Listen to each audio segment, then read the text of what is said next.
नमस्कार, मैं हूं नीलू। तो हमास ने एक बड़ा हमला इजराइल पर किया है।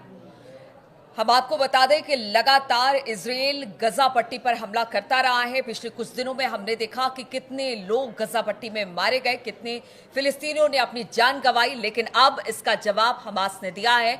एक बड़ा अटैक इजराइल पर हमास ने किया है। बातचीत करने के लिए मयंक मेरे साथ जुड़ गए हैं। इजराइल जिस तरह से लगातार हमले कर रहा था गजा पट्टी में, बहुत सारे लोगों ने अपनी जान गंवाई, अब उसका जवाब हमास ने दिया है। देखिए, ये साल का सबसे बड़ा हमला माना जा रहा है जो हमास की तरफ से इजराइल पर किया गया। जो इन्फॉर्मेशंस आ रही हैं उसके मुताबिक ये हमला कल रात को किया गया है, रात के 9 बजे के करीब। और सबसे बड़ी बात यह है कि ये जो रॉकेट्स फायर किए गए, जो हमास की तरफ से पहले भी इस तरह से किया जा रहा था कि बहुत ही कम समय में एक साथ कई रॉकेट्स फायर किए गए, और आधे से ज़्यादा रॉकेट्स बताया जा रहा है कि वो इजराइल में सटीक ठिकानों पे जहां टारगेट किए गए थे वहां पे गिरे हैं। इजराइल का defence system, air defence system एक बार फिर बुरी तरह से फेल हुआ है।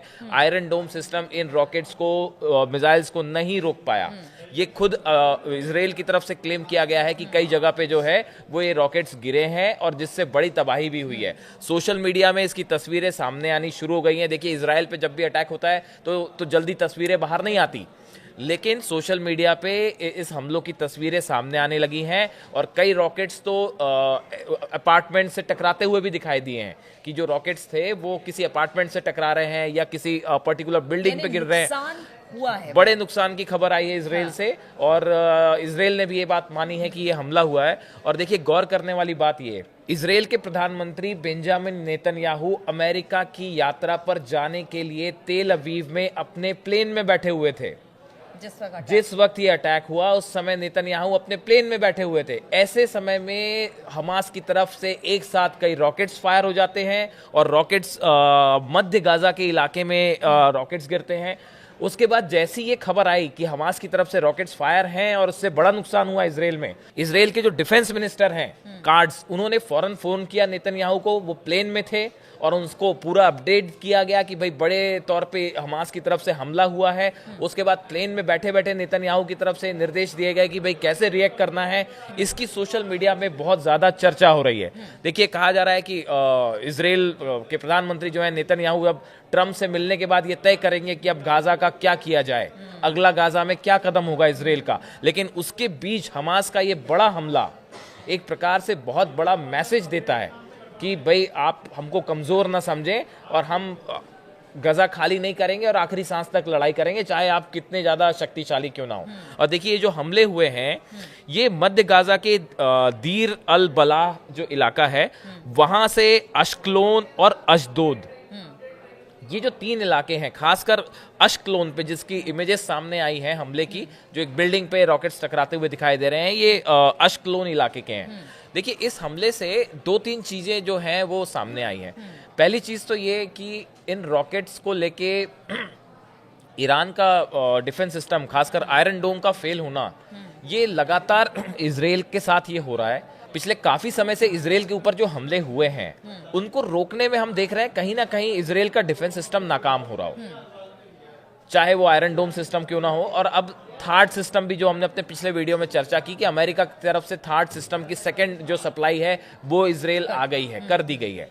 लेकिन आप देखिए कि अगर किसी तरह का युद्ध आगे होता है ईरान के साथ, तो उस वॉरफेयर में इजराइल की सुरक्षा के लिए डिफेंस सिस्टम बड़ा जरूरी था, एयर डिफेंस सिस्टम। लेकिन अगर वो फेल हो रहा है जैसा बार बार दिख रहा है, तो ये इजराइल के लिए और नेतन्याहू के लिए बड़ा झटका है। ये सिस्टम फेल हो रहा है मयंक, और लेकिन सबसे बड़ी बात ये है कि गजा पट्टी में जिस तरह की तबाही पिछले कुछ दिनों में हमने देखा कि इजराइल की तरफ से की गई, अंदर तक इजरायली सेना घुस गई है। इसके बावजूद भी अगर हमास वहां से वार कर रहा है इजराइल पर, तो ये बड़ी बात है, क्योंकि अब भी उन तक वहां तक नहीं पहुंच पाई है इजरायली सेना। देखिए, अभी परसों की बात है कि हमास के जो प्रवक्ता है, स्पोक्स पर्सन है, उनकी तरफ से एक बयान जारी किया गया। उन्होंने कहा कि देखिए, जिस इलाके में अमेरिकन फोर्सेस हमला कर रही हैं, इन्हीं में से एक इलाकों में वो बंधक भी रखे गए हैं।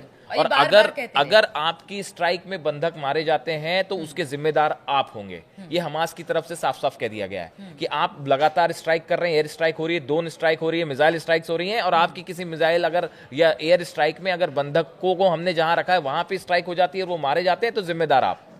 तो देखिए, एक बात तो है कि इजराइल वो बंधक कहाँ है पता लगाने में पूरी तरह से फेल है।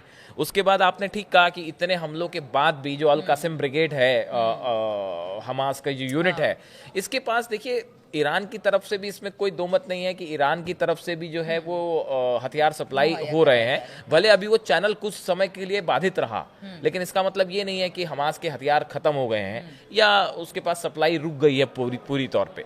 ये जो अटैक है, इससे 2-3 संदेश बड़े साफ हैं कि हमास की तरफ से कि हम झुकने वाले नहीं हैं। आप अमेरिका जाके चाहे कोई डील कराइए, अगर आप चाहते हैं कि फिलिस्तीनी खाली कर देंगे गजा को, तो ऐसा नहीं होने वाला।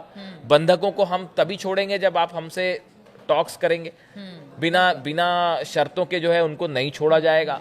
और तीसरा, अगर आप हम पे हमला करते हैं, फिलिस्तीनियों को हटाने की कोशिश करते हैं, तो आपको करारा जवाब दिया जाएगा। ये 3 संदेश जो है वो हमास की तरफ से क्लियर है। बिल्कुल, तो हमास ने बड़ी सही टाइमिंग चुनी है। जब नेतन्याहू अमेरिका जाने के लिए निकले थे, उसी वक्त ये बड़ा हमला हमास की तरफ से इजराइल में किया गया। फिलिस्तीनी जो हैं वो अपनी धरती नहीं छोड़कर जाएंगे, वो वहीं पर रहेंगे और इसके लिए चाहे उन्हें साम दाम दंड भेद किसी भी तरह से अगर कार्रवाई करनी पड़ेगी, चाहे वो अमेरिका के खिलाफ या फिर इजराइल के खिलाफ, वो करेंगे। चलिए, इस खबर पर लगातार हमारी नजर बनी रहेगी। आप बने रहिए हमारे साथ।